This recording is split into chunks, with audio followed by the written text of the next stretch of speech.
From the Podcast Detroit studios and Zoom everywhere else, The Making of Champions. Professional boxers inspiring amateur athletes to become champions.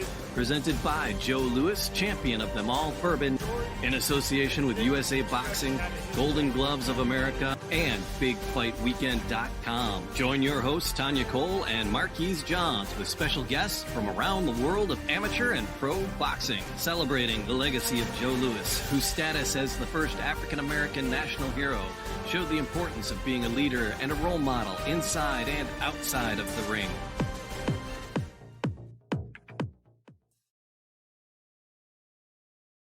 Thank you for joining us again for this episode of The Making of Champions. Of course, as you know, always, I have Marquise Johns by my side. How are you, Marquise? Pretty good, Tanya. Thanks for being on the show, as always. And today on the program, we are joined once again, and I had to get this guy back on because of the significance of today's recording.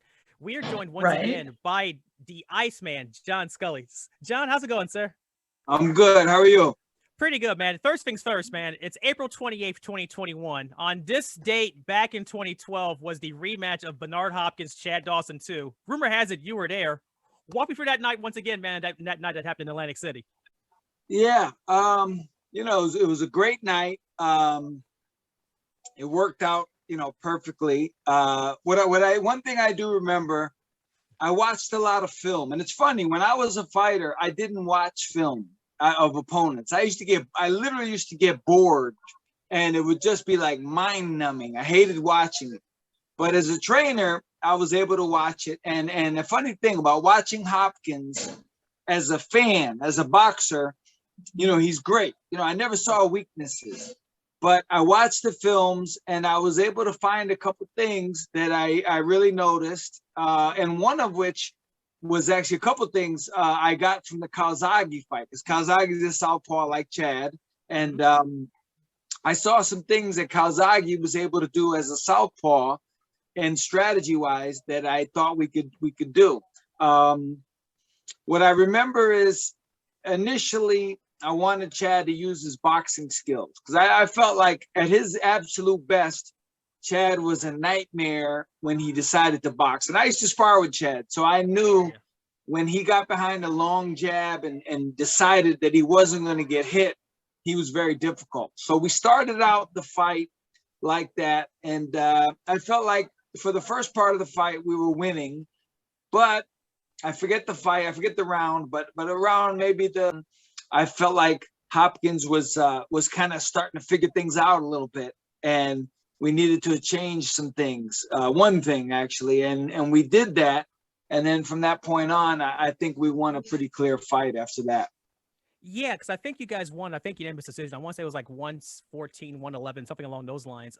Right. My question with you is this, John, because you said you had to tape on this, and maybe it's just something that Bernard has done throughout his career. He's a Hall of Famer for it, so give him credit where credit's due. But wasn't he always a notorious slow starter, like the first 5 or 6 rounds on most fights?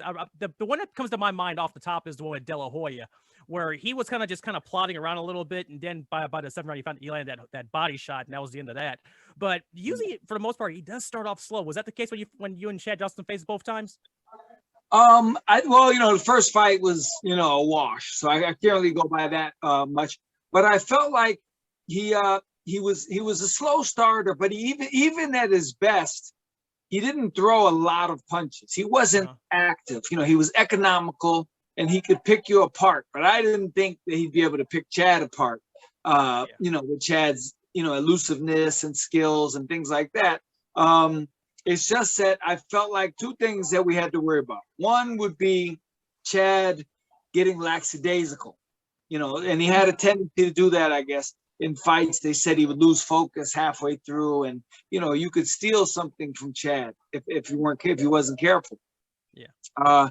The other thing was Bernard had a way of adjusting to your strategy and kind of figuring you out and turning it against you. And like I say, halfway through the fight, even though I thought we were winning and doing well with the boxing, I saw a point where I thought Hopkins was figuring Chad out a little bit. And that's when we had to switch things a little bit. Okay. Definitely. I know that last time that we spoke to you, you were talking about cereal. and your journal. I want to take you back to our last interview. Do you remember that? Yes, Oh, no, when I used to maybe? eat the You kid talk, and yes, when you used to eat the cereal. yeah, Yes. that was my thing. Okay, that was the end of our last conversation. So since then, you've been busy on a bunch of different podcasts and different shows. What have you been up to lately? Yeah. I know I think there's one that you have a recurring appearance on. Oh, the Mac and Jack show. Yeah. Tell us about it. Yeah. You know, I mean, it's just it's interesting. Like people lately, they seem like they want to talk to me. So it's kind of cool. You know, I like it's an honor. You know, it really is. Like Of course, yeah. I've been in the game for a long time and I've done a lot of interviews, but I still kind of it's amusing to me that people would want to talk to me about boxing. I think it's kind of funny just because, you know, I grew up in the game and it's just, it's cool. It's cool that people would even care if I had anything to say. So I appreciate you having me. Always. Oh my gosh. Well, weren't you honored in 2018 with an award for just that, having a breadth and depth of knowledge of boxing?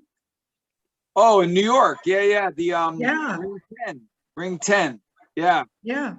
Yeah, that was so there's a reason why we're all wanting to talk to you. Yeah. It's kind of cool. You know, it's funny. I'm still at the point where it surprises me and it's cool if somebody knows who I am.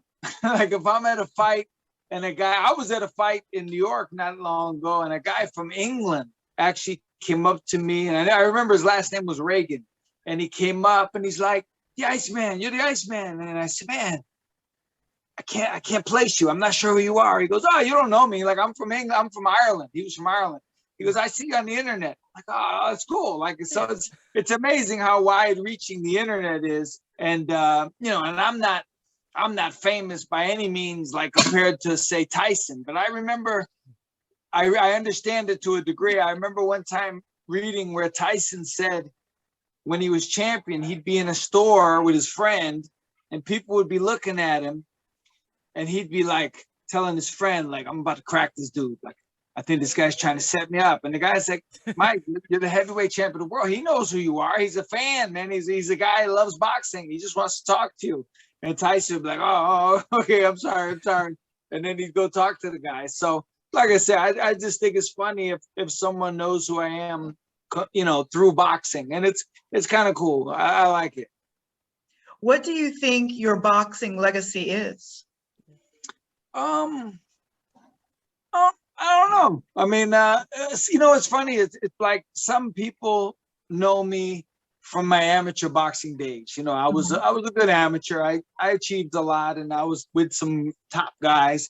So some people know me from that. A lot of people with the pro, they know me, especially people in Europe. They know me from fighting over there. And actually, a lot of people in England know me because I was there sparring with Otis Grant when he beat Ryan Rhodes for the world title back in '97, which was a big win, a big fight in England at the time. Other people, more recent fans, they know me from ESPN. So I'm kind of all over the map, you know, different depending on how old the people are that are talking to me. So what do you think if we were to pick like one thing that you wanted to be remembered by, what would that be? Man, because I know there were some recent comments about you, and it was not about boxing, but it was how you cared about other people who just happened to be boxers, but it was how you cared about others. Yeah, actually, yeah, I that was a couple of days ago. Someone put a post, Albert Castillo, I believe it was. He put up a post. It was really amazing. He quoted, he talked to Nieves Colon, who's Pritchard Colon's mother, and Gerald McClellan's sister Lisa, and they had some nice things to say about me helping them. You know, I mean, you know what? I guess every fighter wants to be remembered for his fighting. You know, that's the main thing. But, you know, at this point at my age, I guess to be remembered for helping some guys that are, you know, in dire straits, you know, real trouble. I can live with that. I'm happy with that. Well, you should be. I mean, because that's being a champ both in and out of the ring.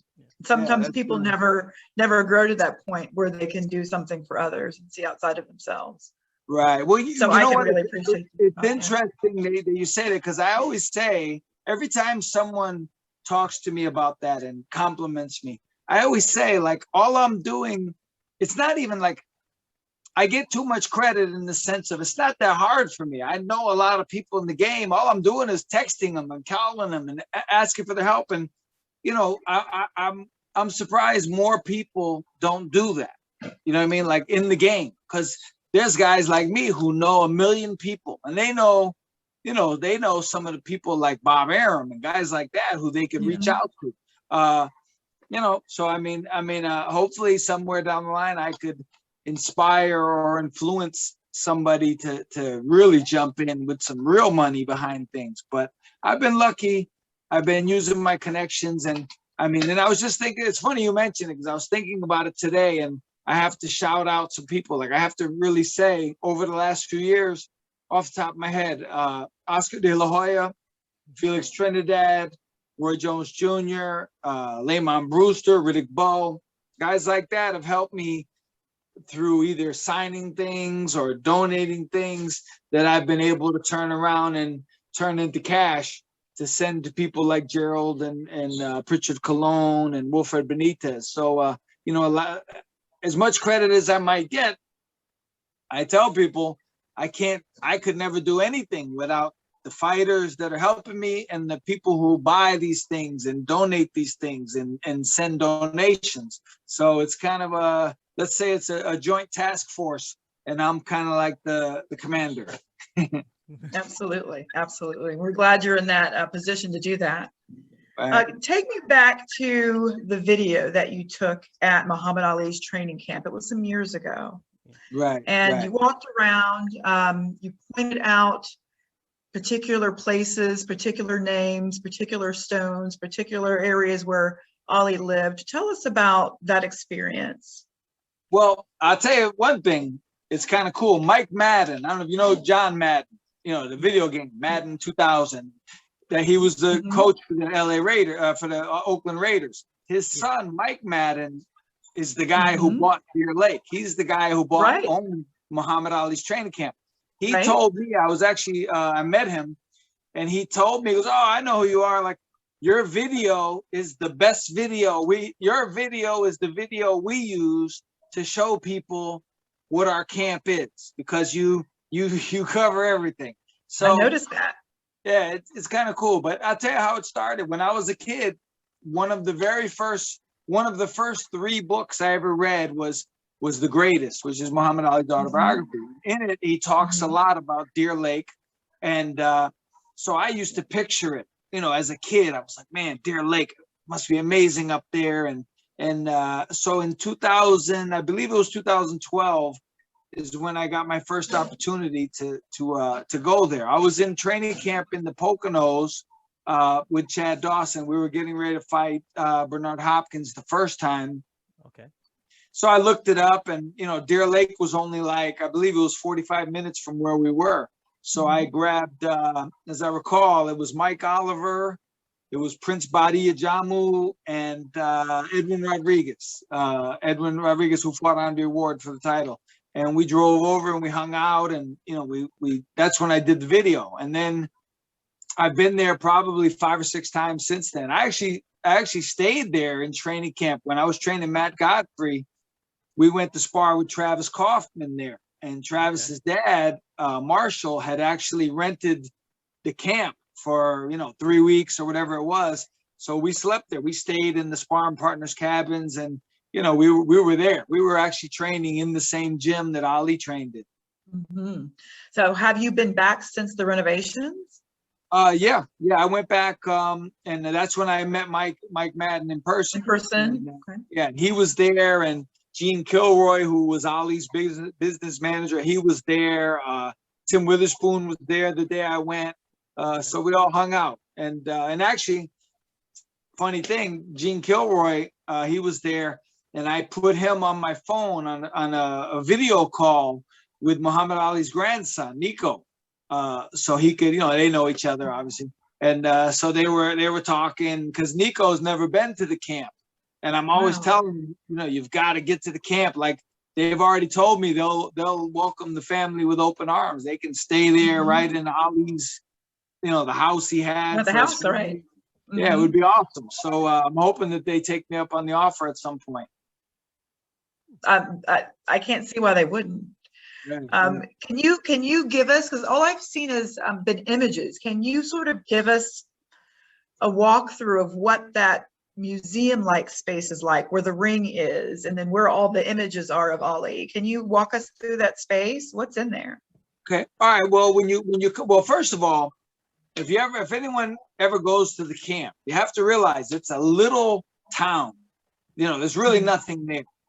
You're driving down this like interstate. If you don't know the camp is there, you're going to drive right by it. It's actually up on a mountain, up a dirt rocky road. So if you don't know that where you're going, you're going to pass it. You're never going to, in a million years, you wouldn't know what's up that hill. But if you know, you go up the hill, you know, you're going, there's nothing really there. There's just rocks and trees. And then all of a sudden you come up upon this clearing, and the house, his parents' house is to the right, and the mosque is to the left, and the sparring partner cabins are to the left, and the big house is up on the hill, and you've got the gym off to the right. It's set back a little bit. And the gym is basically like it was when he was there. The ring isn't there. You'd have to bring your own ring if you're going to train there or whatever. But what they did was they took all the stuff off the walls, and they, you know, restored the pictures and put them in beautiful frames. And they even did videos where in every cabin, like Ali has his own personal cabin, for example, in the back that he stayed in away from the family when it was time to fight. You can go in there and you can see the video showing the cabin and showing Ali in the cabin of the video that you are actually standing in. So you're watching Ali in the cabin that you are in at that moment, watching on TV. So that's pretty cool. And actually, if you Google it, you could probably see, it was my idea. It was real cool. I knew it was going to be a great picture. There's a picture of Ali sitting on the bed in that cabin. And so I took a picture of me sitting on the bed in the same exact spot where he is. So you can see in the back is the night table. You can see the window. You can clearly see it's the same spot. And we're talking 80, 90, so 40 years later after he took the picture, I took the same picture, which is, you know, one of my cooler pictures from my career. What was it like sitting in that spot? Yeah. It was weird. It was weird. It was almost like I don't know. It was like I could feel it. You know what I mean? And that's just me, maybe because I'm the Ali guy. But sitting there, you know, I was like, at the time I was like 48, 49, and I'm even at that age, and I'm thinking, man, I'm sitting in the same spot that he sat when he was 35. You know, and it was cool. It was real cool. Yeah, it's one of my favorite pictures, definitely. I'm definitely going to Google that and take a peek at that. If we can, we'll insert it into the podcast as well. And as you know, with the Making of Champions, we're great lovers of not only of Ali, but of Joe Louis. So where is the stone, or where's the rock that has Joe Louis's name on it in relationship to Muhammad Ali's cabin or the entrance? It's Joe Louis is by the gym. If you go to where the gym is, all the rocks are by the gym. They're all surrounding the gym. There's Willie Pep, Joe Frazier, George Foreman, Kid Gavilan, Rocky Graciano, Rocky Marciano, Archie Moore. And what's cool, and what a lot of people may not realize, even if they see it, in the back towards his cabin, his private cabin, there's the biggest one is the Jack Johnson one. It's a black rock. It's actually coal. He intentionally brought in a huge piece of coal to represent Jack Johnson. And so that's there in the back and near the fireplace that they used to hang out at night and you know, roast marshmallows or whatever they did. Oh, thanks for sharing that and kind of getting me up to date on that, up to speed. And so I actually want to go there. So, Marquise, we need to plan a field trip sometime Yeah, soon. we do actually. Put that on the We list. do. We do. Speaking of field trips, you're going to be down in Atlanta soon. Yes, I am. I'm going to be there. All right. A friend of mine is, well, actually, and I don't even know. Do you know who the main event of that show is? We were going to ask you I because don't. we're trying to figure that out because we're going to join you, John, on this field trip to Atlanta on June 5th. All right. We got to hold of Cedric to get Cedric Boswell, former title contender, who's holding this card, and we're going to be down there with you. We were trying to find out who was all performing and whatnot because he just had a show this past, was it this weekend before last that had Days ago, yeah. That was still performing. So Right. Yeah, I'm not. Yeah. So, do you know anything about it? Not really. I just know Okay. what I was told was that it's in a gym that is huge. They say they can fit, I believe they said 800 people into the gym. I don't know if it's a boxing gym. I don't know the situation, but they said they can fit that. And a friend of mine down there was telling me like, and it's pretty open. She said people are hanging out like you wouldn't know there's a virus going on apparently by the looks of things, the way people are acting down there. Yeah, So, Atlanta likes to get out there. yeah, Florida's not any better. So So I will ask you this. So when you come to town and when we kind of get connected with Cedric, we find out what's what, would you be interested in maybe a small segment and taping with us when we're all together down here? Sure. Yeah, of course. That'd be cool. Yeah, for sure. All right. Yeah. Sounds good. Sounds good. Marquise, I know that you might have some final thoughts or final questions in your head. We know that you, Iceman, have got to get back to some work since you're at the gym. Marquise, do you have anything else?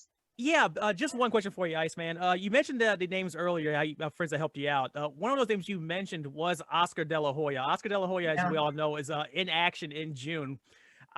It was supposed to be against Eddie Alvarez. Apparently, he backed out. So it's going to be some other random MMA guy or some other guy they find off the street, nonetheless. But I just want to get your thoughts on Oscar De La Hoya at age 48, just getting back into the ring. And what did you make of the wave of all of these fighters from that period just trying to get back into it? Because it's not just Oscar. It's also Tyson, who's back at it. They just Mayweather's back in.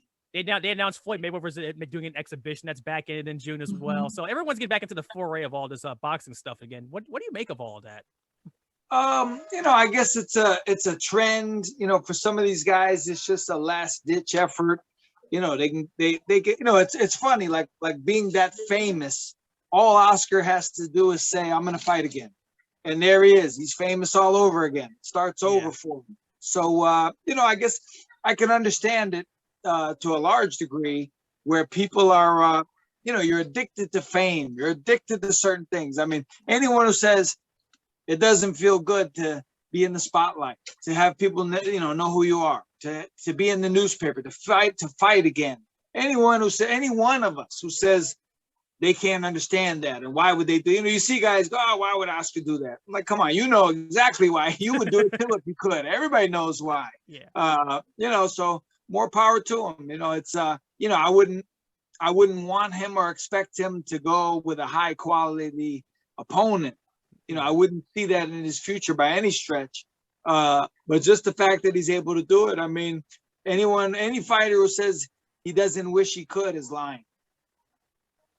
No, that's what I've gathered just talking to fighters as a whole. Well, because I ran into in my travels this past month, former title challenger Darvell Williamson out in Denver. I talked to him about this as well because he wants to get back into it, but he can't because of the clearances. But if he could, he would. He told me in a heartbeat. Yeah, all guys. Look, I know guys.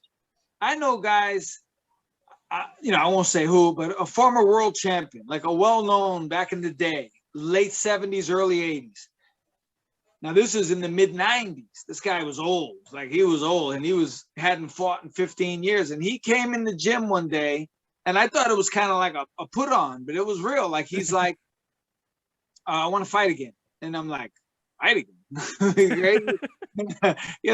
And I mean, I remember you when I was a little kid watching you, and that was, so they put him in the ring to spar with a novice amateur, and he couldn't do anything. Like the novice amateur tortured him, this former world champion, and the guy just couldn't believe it. He was devastated, and he's like, he realized, like, man, it's really over. Like this, I can't even do anything with a novice. But even him wanting to do that was amazing to me. I'm like, man, you're like 100. you're crazy. But you know, he just wanted to do it. He really wanted to do it. You know, and I, looking back, I know exactly what he felt. You know, I understand it completely. Well, I know you're not 100, and I know that you're in great shape. You're still sparring. You're still in the gym, obviously. You're still in the ring. And so, you know, you've walked right into this question, right? What about you? Who would you be willing to fight, or would you fight? No. You can say no, that we know that you'd be lying. Well, I'll tell you why I wouldn't personally. I said I would like to, but I never got married earlier, you know, when I was boxing, because I wouldn't want to put a woman through that, through being a fighter. Because anybody knows, like, if you really know a fighter, you'll know we are the worst people to be around when it's fight time, when it's approaching fight time. And, you know, you have to get into a different mentality to really do it. And I don't think I could do that now with a family. I don't think I could put myself in that mentality again, like I would need to. And, fair enough. You know, and if you can't do that, you know, and I know guys who would do it anyway, but I'm talking about if I was going to do it, I would have to do it 100%. I'll give you an example. Years ago, there was a fighter, famous, like really famous fighter, and he was having his last fight. And I was sparring with him, and I used to spar with him all the time. And he, so for this fight, they didn't call me to spar. And I kept sending him messages and texts. I'm like, hey, I'm ready, man. Let's go. Let's go. And they told me he doesn't want to spar you. Like he's older now. He's having his last fight. He doesn't want to have that kind of sparring anymore. And I'm like, listen, if you're not going to be able to do at the end what you could do in the beginning, then it's already over in my mind. Yeah. Like, I want to, if I was going to fight, I'm 53 now. If I was going to fight now, I would want the toughest sparring available, no matter who. I don't care how old, world champions, you know, Demetrius Andrade lives an hour and a half from me. If I was going to fight now, I would go spar Demetrius Andrade for sure, 100% guaranteed. And if I couldn't, then there'd be absolutely no reason to fight again. If you can't do what you did when you're younger, then you can't try to do it when you're older. If you're not even going to do it in the gym, how can you expect to do it in a fight? So I would have to be willing to put in that kind of commitment. And, you know, and at this point, I couldn't do that. I hear you. That's fair enough. Fair enough. Well, we look forward to seeing you in June down here where I am in Atlanta. Try to scoop up a few more people that you know. We'll make it a good evening and we'll enjoy the fights. If we find out more from Cedric, we plan on getting him on the show too and some of his fighters. Then of course, you know, watch the show. You'll get caught up then, or we'll clue you in as well. Yeah. Perfect. Sounds good. Right. I look forward to seeing you guys in person. Absolutely. Marquise, how can we find you on social media? Because we'll keep everybody else updated on Iceman. Yeah, unfortunately, if you guys want to find me on social media, I'm on Twitter, Weak Sauce Radio, and the website, bigfightweekend.com. And of course, you know that you'll find me here on the Making of Champions, YouTube, Joe Louis Bourbon Facebook page, and now on Podbean. Iceman, we'll see you in a few, okay? All right, have a nice night. See you in Atlanta. You too. Take care. Thank you. All right.